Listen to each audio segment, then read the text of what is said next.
एकदम दामी देखिँदो रहेछ भ्यू पनि।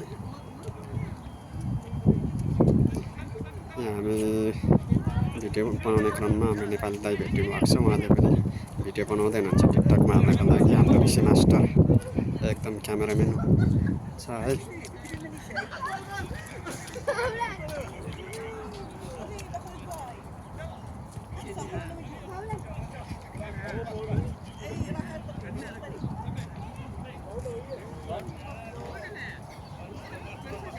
कुवेतको फाइल सिटीको नजारा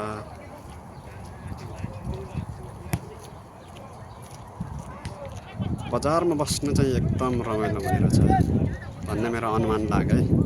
सायद 7 सालमा बेलुकीतिर घुम्न आएको फर्स्ट टाइम।